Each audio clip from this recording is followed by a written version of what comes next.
Today I'm going to be replacing the starter on this '06 Polaris Phoenix. Starter's right there. Just ignore that I have the belt cover off. I'm doing other service. Normally you shouldn't have to take that off. So really all we're going to need is an 8mm wrench, or ratcheting wrench works really nice, or socket or something like that, and a Phillips screwdriver as far as I can tell right now. So we're going to take these two bolts out and it should be able to come out. First thing you do before you take any starter out is disconnect your battery, and I have mine pulled out of here, but you could just disconnect the negative cable and then just loosen up these two bolts. I already had this starter out and taken apart to confirm that it was bad, but I'm just showing you guys how to do it.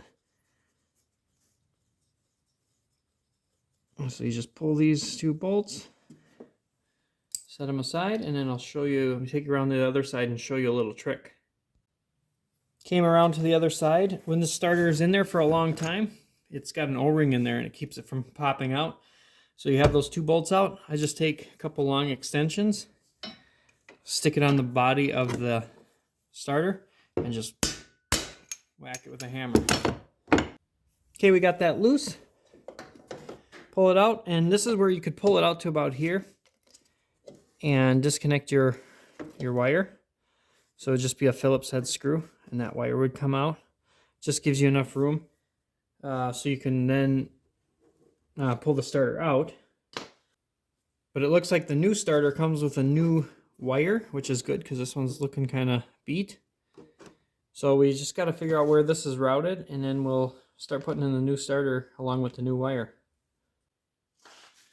Okay, so if your wire is in good condition down here, your probably best bet is to just hook this directly to the starter and go back at it. But in this case, my wire's kind of beat. So I already had this floorboard removed for the clutch service that I'm doing. And it looks like you're going to have to do that too. If you want to replace this wire, you're going to have to pull the floorboard. It's just some Phillips screws with lock nuts on the back. And then 4 10mm bolts here for the floorboard. Pull that all out. And then there's a couple 10mm bolts up high. And then this little panel is just like little Phillips heads, pop rivet type of deals. Pretty self-explanatory. But you got to do all that so you can lift this out of the way to get to this right here. And this right here is your starter solenoid. So you're going to want to get on there with the wrench. And it looks like it's nice and loose. Just back that nut off.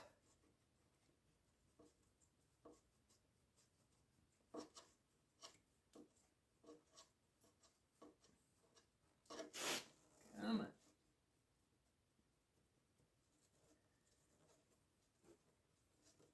Okay.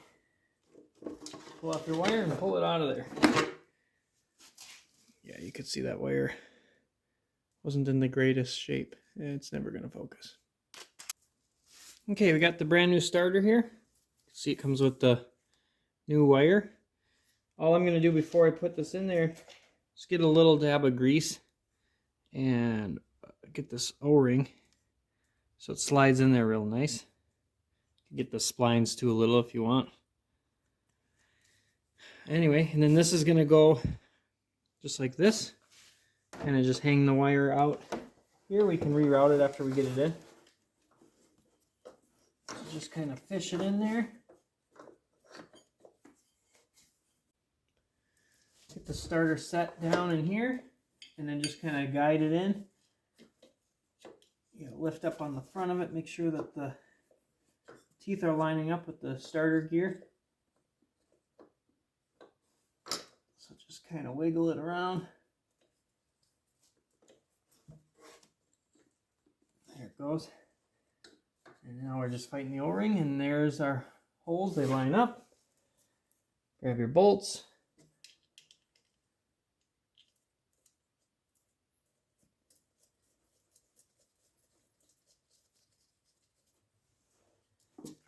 And tighten those up.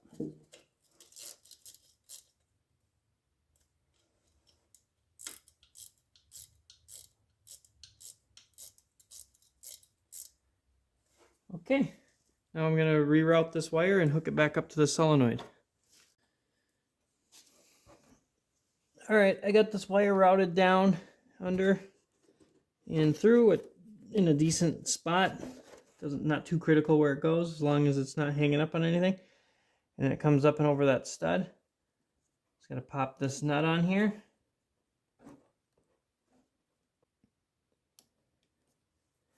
There we go.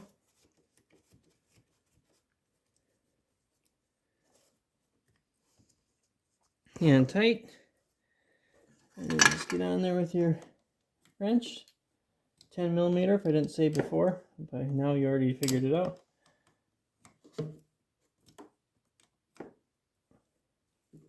And cinch it up.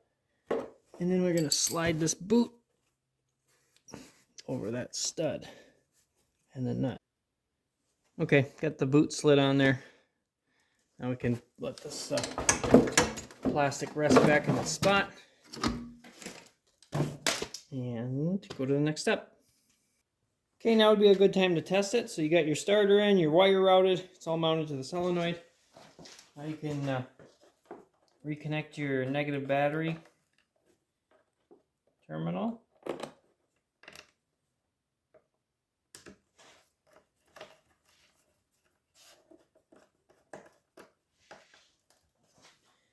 Okay, now we're going to try to crank it over and see if it cranks over.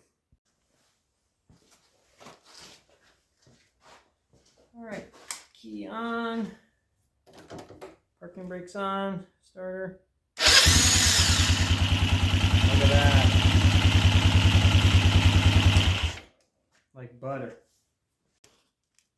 Well, there you have it. Changing the starter on these little Phoenix 200s is pretty easy. It's these two bolts. I would recommend, if your wire looks good down here, to just pull the starter out and then disconnect that wire from there and just hook in the new starter. It'd be a lot easier than taking this floorboard off and everything, but it's all doable. Nothing was too bad. So that's how you do it on these things.